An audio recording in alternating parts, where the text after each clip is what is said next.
Have traded the 25th pick to the Buffalo Bills. With the 25th pick in the 2023 NFL Draft, the Buffalo Bills select Dalton Kincaid, tight end, Utah. Dalton and Dawson being on the field at the same time, but Dawson's coming off a year where you guys just paid him. There is going to be some talk about what this potentially means for him. So in your mind, what does this mean for Dawson in terms of his usage? Yeah, I don't want to get into the usage part because this guy's got to come in here and learn our offense. He'll be a rookie. It's going to take him time. I think that's to be determined. I think it's just another weapon for Dorsey. Dawson's going to still be very involved. Like I said, Dawson will play more of that traditional Y. He'll play more of the F for us. So, like I said, it'll just be a different package. But Dawson's is a clearly better inline blocker, still a receiving threat. So I don't think Dawson's going to be going anywhere. I'm not mad. I'm just disappointed they didn't take a receiver. Welcome back, YouTube. This is Mike McCracken with the Slack and McCracken Sports Podcast. The NFL Draft has concluded. Lives are changed forever. And today we're going to be talking about the post-draft for the Bills. Just some thoughts on it. What do we think of the prospects? And just what are we going to expect going forward here? So without further ado, let's get to it. With the Bills' first-round selection, they took tight end Dalton Kincaid out of Utah. Now, the Bills had to trade up 2 spots with Jacksonville, 27, but they traded a 4th-rounder away to move up 2 spots, and they took Dalton Kincaid. Now,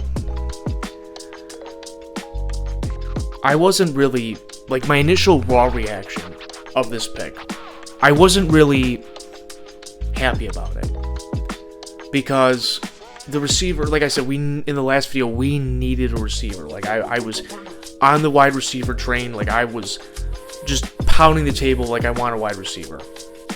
And the receivers started to fall. They fell to the 20s. And I didn't think there was a shot at getting Jackson Smith-Njigba. But then when he was at pick 20 and none of them got taken yet, I was like, oh my God. Why are we not moving up? Come on, let's do it, come on. And we just didn't. And then you had, after Jackson Smith-Njigba going to the Seahawks, it was Quentin Johnston to the Chargers, Zay Flowers to the Ravens, and Jordan Addison to the Vikings. It was just one after another, and I was upset about it. I didn't even really look at Dalton Kincaid. I just wasn't really interested in tight ends. I just talked about Michael Mayer because I heard a lot about him. I didn't really look into Dalton Kincaid, but looking at this guy out of Utah, I don't think it's honestly a bad pick. And I know I'm going to sound contradicting because in the last video I did say, hey, we can't keep putting tight ends and running backs and other guys that aren't receivers at receiver. But looking at this guy, I'm going to sound contradicting. Looking at this guy, though, he's arguably the best pass catcher in the draft. And this guy's not really a blocking tight end. Knox is more of a traditional tight end, like Brandon Beane said.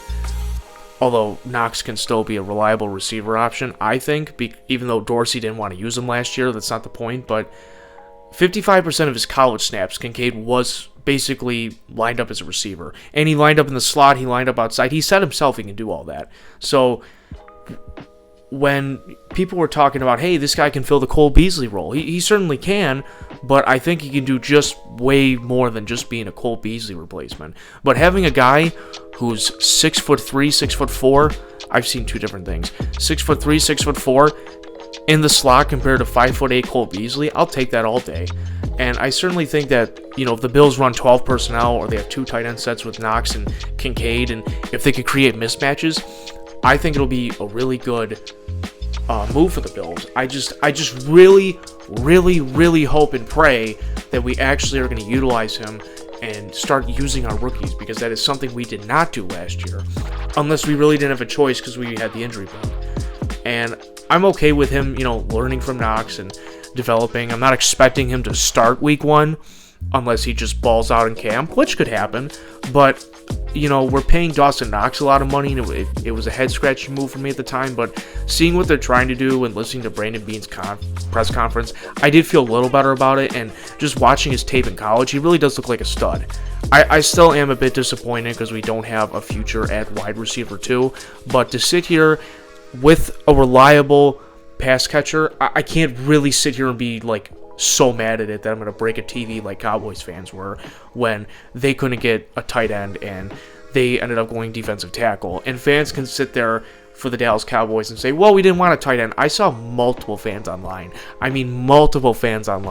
Sitting there and just losing their shit because they took a defensive tackle. So I think that Kincaid even thought he was going to go to the Cowboys. Like, that was one of his main destinations, he thought. He had the hat on top, but whatever.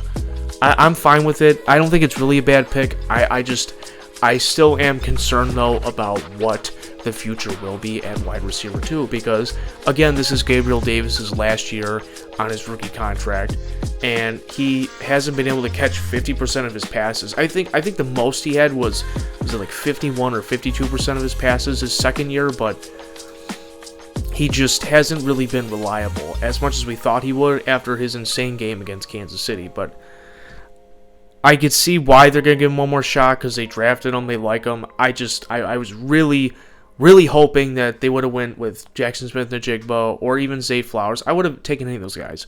Or even Hyatt in the later rounds, but he goes to the Giants. So it is what it is.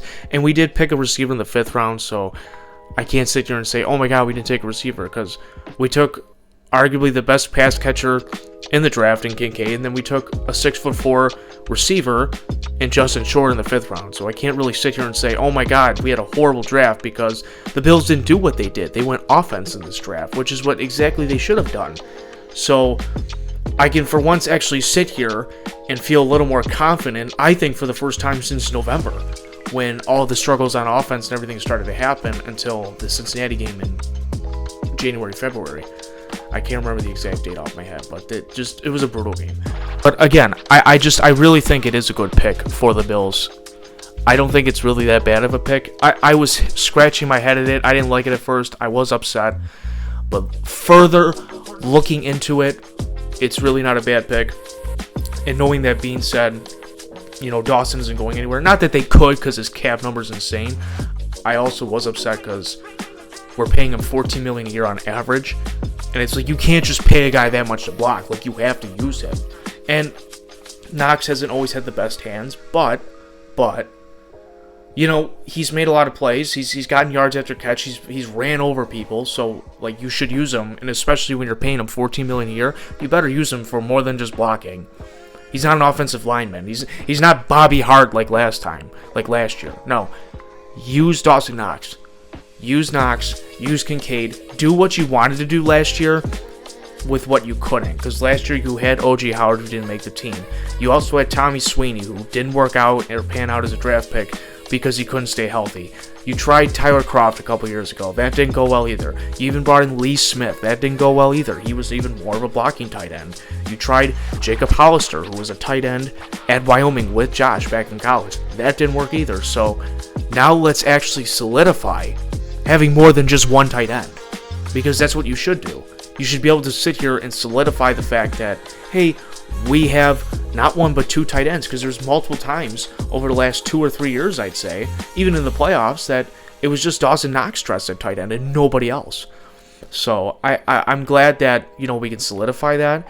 I am still just kind of concerned and a little disappointed we didn't get a receiver, but it's more of a concern for the long-term plan than it is that, like, hey, this is a horrible pick. No, I think Kincaid's a good pick.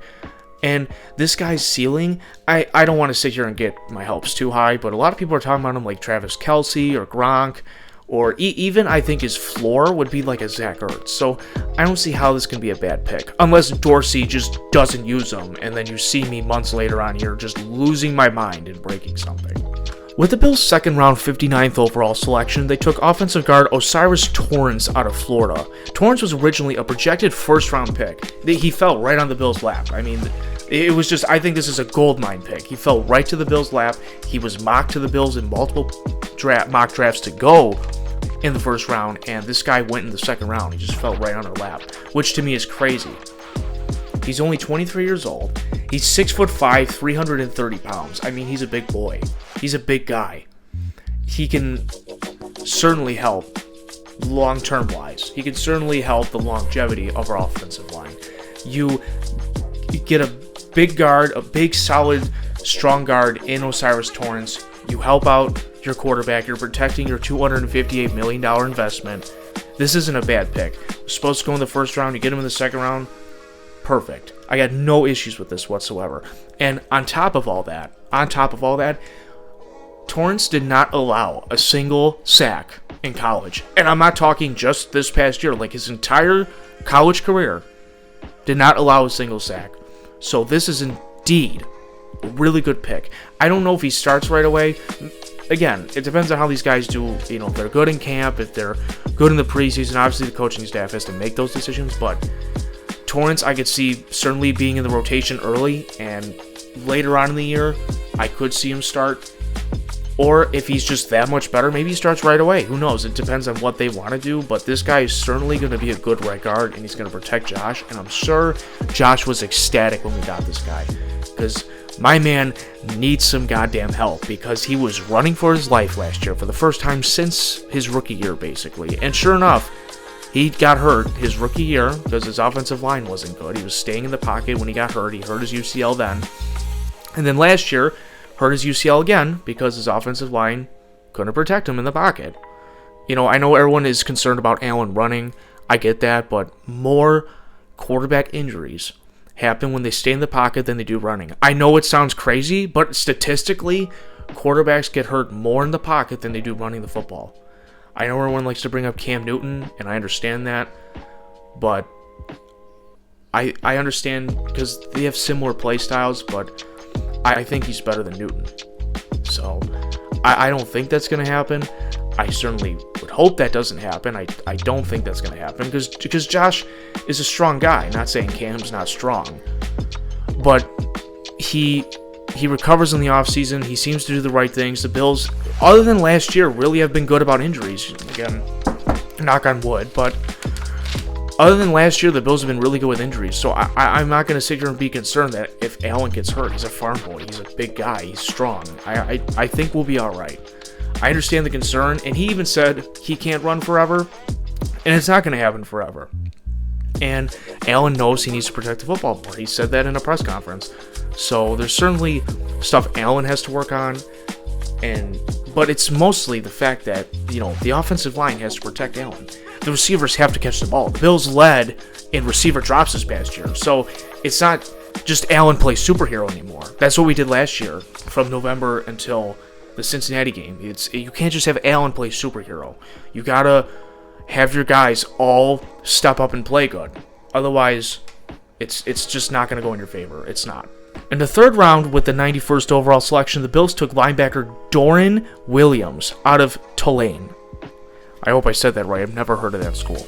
He's 6'1", 228 pounds, which some may consider small, but smaller linebackers, again, I don't think that's really a big deal. I don't think having a 6'1" linebacker is really going to be that much different if he can cover the field properly.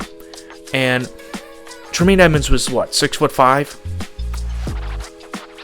I mean, Edmunds, there were times he couldn't shed a block, and Doran Williams does have that as a con in his draft profile, that he has a problem shedding blocks, which I am concerned about. But Edmunds, the play will go to the left, and he will go to the right.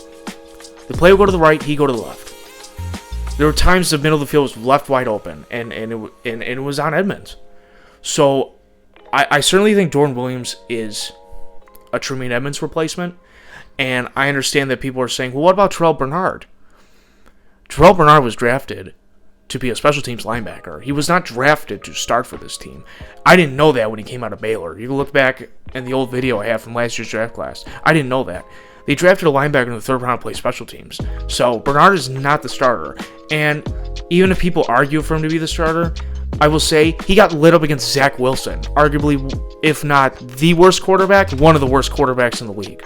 So I don't want Bernard starting. I would prefer Doran Williams to start. His film looks good. He's got really good skill in zone coverage. He does have an issue shedding blocks. I understand that, but he's a wrap-up tackler. He can tackle. I don't see a problem with this pick. I think you get a linebacker in the third round. You address a pass-catching need, an offensive lineman. Now you get a linebacker to help fill the middle of your defense. I have no problem with that. Yeah, he's shorter, but Ray Lewis was also 6'1". I'm not saying he's going to be Ray Lewis. I'm just saying, though, the idea that, oh, your middle linebacker is too small. It's not always the case. It depends on whether or not he can actually cover the middle of the field, protect the middle of the field, and be a quarterback of the defense. And I think one of the reasons the Bills got rid of Edmonds is because he didn't really do that all that much, or at least from what I saw. So maybe that's a cold take by me. I don't think so, but Edmonds also left in Chicago because he got big money, and the Bills were not going to pay him for that. And he had some moments, but I understand why the Bills moved off him. They weren't going to pay him that money. They were upset they couldn't keep him, but I certainly think that this is a good replacement for Tremaine Edmonds and Dorian Williams. We'll see if he starts or not. Brandon Beane was talking about adding a vet or two. Maybe they do add a veteran at linebacker. Who knows? But I certainly think that Dorian Williams could be starting, unlike some people saying Terrell Bernard would start. Bernard is a special teams player. Now, I think Bernard is more of a Tyler Makovich replacement, but I'm not sure because Makovich got a contract extension this past offseason. We'll see. But that's just my opinion.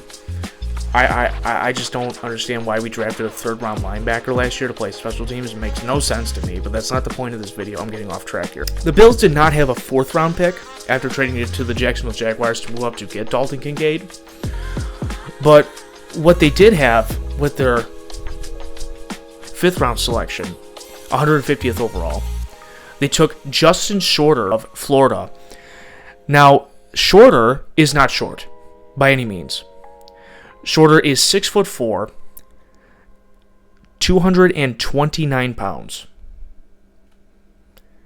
And I understand that, people are going to sit here and say, oh, well, he's big and stocky. So I've seen people say that, like, for his cons, because he doesn't get off the ball fast enough. I've seen this guy, like, on his college tape. He's jumped, just like Quentin Johnston, when I was talking about him. He gets the contested catches. He jumps over defenders. He can win the one-on-one battles. He's 6'4", big guy. And he ran a 4.55 40-yard dash, but what is interesting about Shorter is that he was the number 1 rated wide receiver in the 2018 recruiting class. In the same recruiting class that included Detroit Lions wide receiver Amara St. Brown, Dolphins wide receiver Jalen Waddle, and Cincinnati Bengals wide receiver Jamar Chase. And in a sense, Shorter reminds me, not to say the same skill set, I'd say kind of the same situation, where I think there's something there. And I say with Khalil Shakir because Shakir, now I'm not going off a lot on here about it, but I think there's something there with Shakir, just like I think there could be something there with Justin Shorter. Because Shakir had the same athletic production as Offensive Rookie of the Year Jets wide receiver Garrett Wilson and Saints wide receiver Chris Olave. Now, we didn't use Shakir last year, but when we did, Josh threw the ball to him. When Shakir was on the field, Josh threw the ball to him. I think Shakir can be a good slot receiver. I really do. And I think with Shorter, again, there are quite a few receivers on this team. But Beane mentioned, like, this guy's not going to get caught. And that was the one thing I was worried about, but Beane I don't think Beane has any intention of wanting him to get caught. They're going to let him develop. And he can play on the outside, and they need that, and this kid looks good. And I'm not going to sit here and say, oh, he's going to be an all-pro and blah, blah, blah, but I certainly think that if developed properly, this kid can be good.